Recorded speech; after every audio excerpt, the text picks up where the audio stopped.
Episode 12. This is Fred Talks, a podcast of ideas worth sharing. Fred Talks addresses leadership, education, technology, discipleship, and ministry. Let's get started. During the past week, you've been listening to a three-part series entitled Men with Chests, based on the idea of C.S. Lewis in his essay, Men Without Chests. This is a special Father's Day series, and we hope you'll share it with men that you know.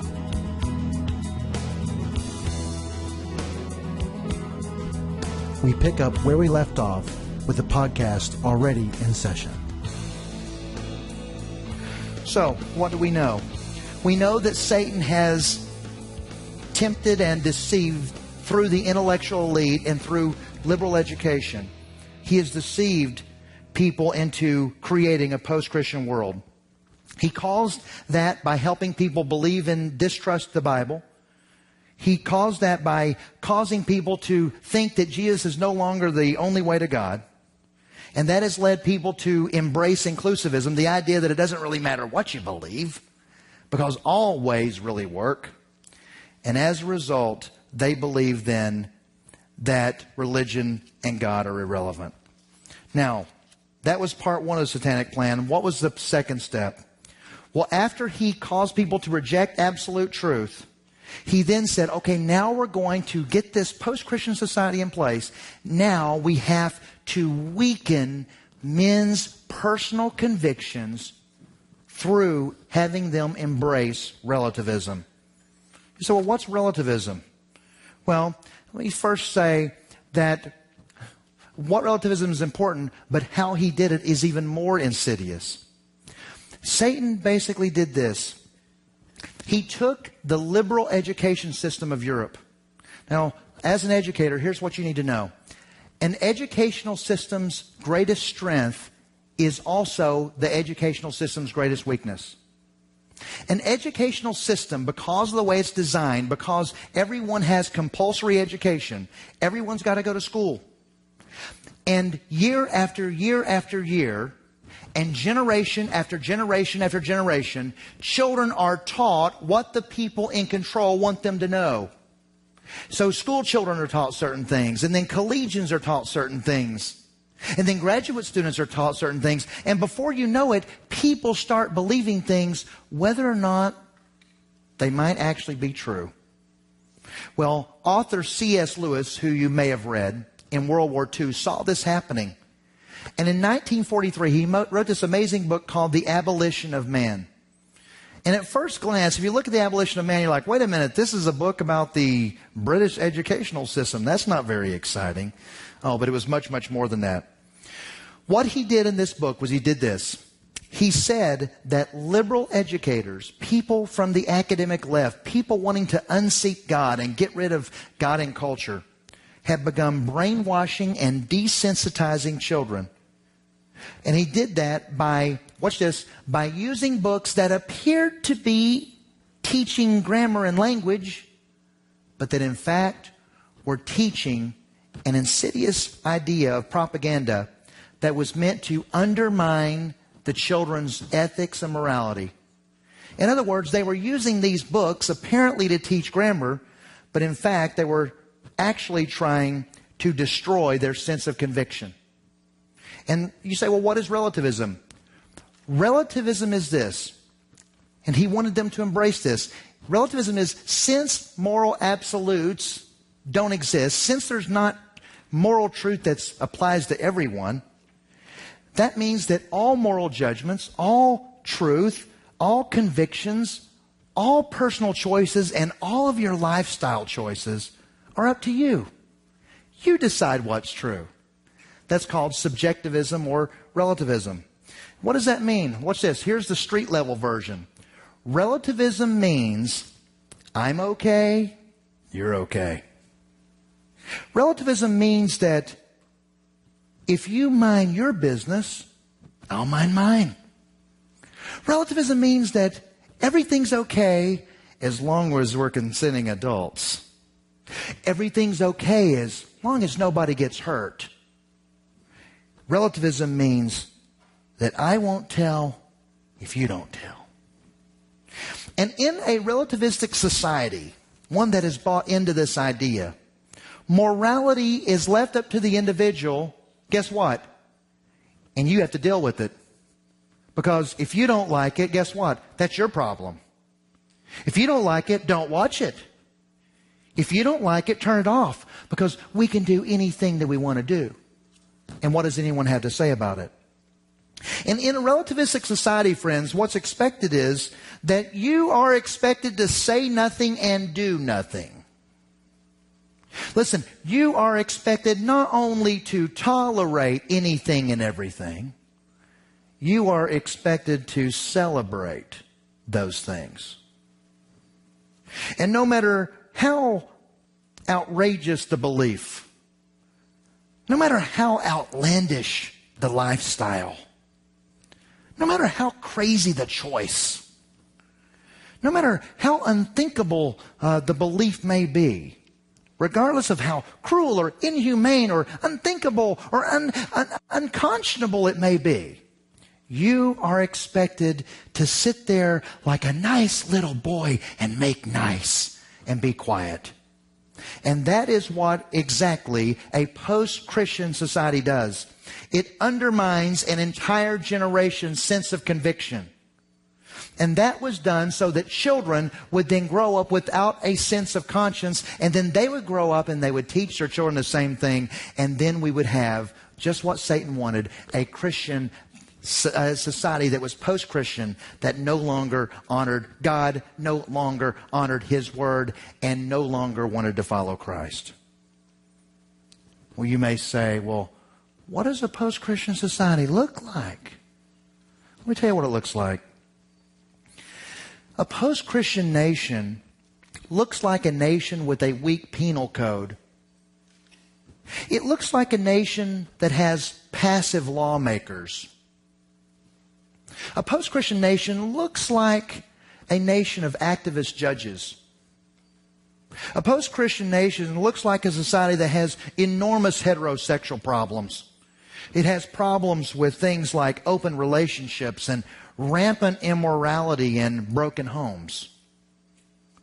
A post-Christian society looks like a nation that not only tolerates but embraces and celebrates all manner of lesbian, gay, bisexual, transgender causes and their adoption of babies. A post-Christian society looks like a place of more sexual predators. It looks like your neighborhood with more pedophiles in it. A post-Christian society looks like a place of legalized marijuana and light sentences on convicts. A post-Christian society looks like a nation gone crazy and nobody who cares enough to do anything about it. A post-Christian society looks like the death of outrage. You know what? A post-Christian society looks a lot like America today. That's what a post-Christian society looks like. And in his most famous essay of that book, The Abolition of Man, C.S. Lewis wrote this special section, this special essay that is called Men Without Chests. And in that he talked about, watch this, he talked about how men and women, because they had been repeatedly exposed to the idea that morality is not really legitimate and that it is nothing more than a convention. It's just something that people made up to control people and has to be instead determined by the individual. He said because of that, the nation's sense of conscience was being systematically eradicated. They were producing, as he said, men without chests, men without moorings, men without convictions, men without anchors, men without brawn, men without courage. And because the Christian community, you know what? The Christian community not only would not and could not, they simply refused to accept what he said. In fact, some of the things that I say, because they are so bold and so brazen, some of us have a hard time hearing them. We're like, yeah, but I'd hate to say that someone's wrong. Listen, that's Jesus talking. That's not me. And because of that, Christians themselves had a hard time. And as a result, listen to this, Europe lost its Christian heritage in only one generation. And America's close behind. That, my friends, is the problem. Satan has surreptitiously worked to undermine biblical authority and personal conviction in people. And he has been almost completely successful in the general public, watch this, and very successful among churchgoers. And let me make this case. If you talk to the average person going to the average church today, you will find people that call themselves believers, but that have a very low view of Scripture. They think that the Bible's important, but not necessarily inerrant. If you talk to the average churchgoer today, you will see that the average churchgoer does not think that the Bible has absolute authority over their lives. I mean, I believe it, but I don't have to live it, do I? You go to the average church, you will find believers or people that call themselves believers who reject that Jesus is the one and only way to God. You will find people in the pews of churches up and down this street, friends, that do not believe that the God of the Bible is the one and only true God. You do know that, don't you? You will find that everywhere, even in Christian churches today. You will find people that call themselves Christians that are completely silent and are absolutely passive no matter what it is and no matter what outrageous thing is going on in their community and no matter what happens, they are just going to be quiet because they have no strong sense of conviction. In other words, our churches are becoming full of men without chests. And this is not meant to beat up men. I'm all about men. The thing is, though, that the spirit of the age is enabling our country to move itself to a post-Christian society. Let me tell you something. If and when that comes to fruition, okay, the America that you and I know, I promise you, will be no longer. And what will happen is that committed Christians who are now just the little object of ridicule around the water cooler, committed Christians will then be engaged in full-blown persecution because the world we know is changing so radically. And that's why this Father's Day I am challenging us to become men with chests. And I'm going to offer in 1.5 minutes the application of this, and then we wrap. What should we do about it? Let me first challenge our ladies. Ladies, the two things I'm going to suggest. One is that women need to allow men to be men without apology. Women need to let men be men.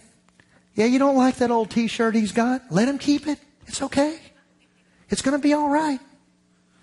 Do you realize that some churches have pushed such an effeminate angle that many churches, men, just bail out because they think that spirituality is a woman thing? Do you realize this is a statistical fact? 75% of all people today who attend United Methodist churches, 75% are women. Only 1 out of every 4 even attend that are men. Men are leaving churches in droves. And women need to allow men to be men so they can be comfortable in the church of God. Second of all, women need to cheer men in their life toward Christian service and ministry and leadership. And here's what I mean by that, ladies. When your husband finally lifts a finger and does something spiritual, encourage it. And that one time he says, you know what? It's Thanksgiving for the first time this year. I'm going to lead our family in prayer. Champion him. Encourage him. Encourage your boys. Encourage that stepdad of yours. Encourage your father-in-law. Encourage your grandfather. Encourage men and cheerlead them to step up. Men, what about men? How do we become men with chest? Quick and dirty, here we go. Number one is that if you're a person that says, you know what, I'm not even sure I'm a believer now that I'm hearing all this. Listen, God can use you to make a difference in your world. And my challenge to that person, if you're outside the love of God this morning, I would say that you need to submit to God and follow Christ. John 3:3 says, marvel not that I tell you, you must be born again. You must. So God's challenge to us is that we believe in Christ. Number two, Men must stop making excuses about our passivity. Men can no longer make excuses and say, hey, you know, that's really too bad. The world's in such a bad thing. Hey, honey, can you bring some batteries for this remote control? Something's not working in here. Men must no longer be passive. Number 3, I think that men need to take better care of themselves. Most men that I know don't get enough sleep. They are overcommitted. They don't get enough rest. They don't feel like they can take care of themselves. They feel guilty if they don't want to go to the gym. They don't take care of themselves emotionally. Listen, men, if you don't take care of yourself, then you're not going to be in the kind of shape that you need to be to lead your family and to be at your best. Don't apologize for wanting to take care of yourself so you can be the man and the father and the husband you need to be. It's not anything to be ashamed of. It's not anything to apologize for. And even 1 Timothy talks about that. Number 4, we as men need to resolve to be godly. Let me tell you something. I'm not into churches where everyone's wanting to be nice, okay? I want to go to a church where there are godly people. I want to go to a church where there are godly men, where people are peculiar and they're different because they're following Jesus and Jesus is transforming their lives. When I go into a church, the first thing I ask myself is, are there godly people here? And that's what we're needing to do in our churches. We need to, as men, say, I will become godly by the grace of God. Number 5, men need to step up, like Ephesians 5 and 6 say. We need to step up and become the spiritual leader of our families. Become the spiritual leader of our families. An example is, for example, leading your family in devotions. In our family right here, and I don't say this thing a lot because I don't make a lot of this kind of stuff known.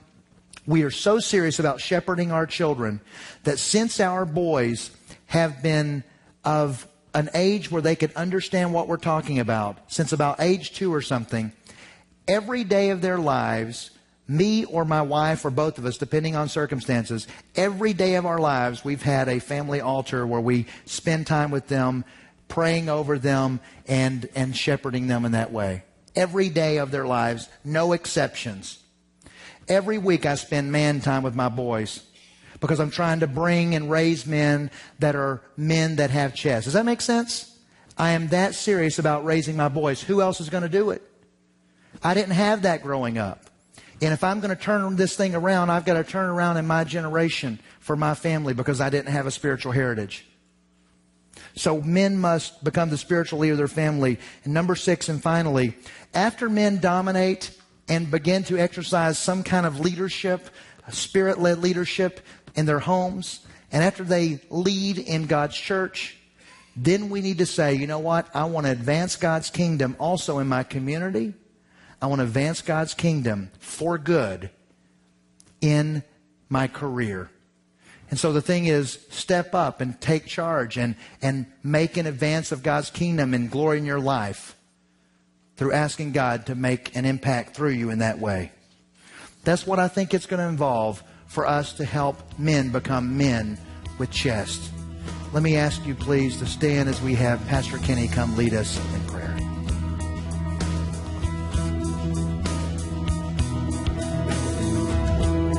Fred Talks is a podcast produced at Studio C in Greater Los Angeles by Dr. Freddie Cardoza. Freddie is a professor, author, and leader who creates and curates dynamic content designed to equip leaders for impact and influence. For content or making contact with Freddie, visit him on the web.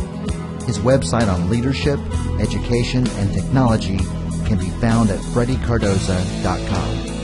His website on Christian ministry and discipleship is located at www.digitaldiscipler.com. Find this and other podcasts on the Apple iTunes Store or using any podcasting app.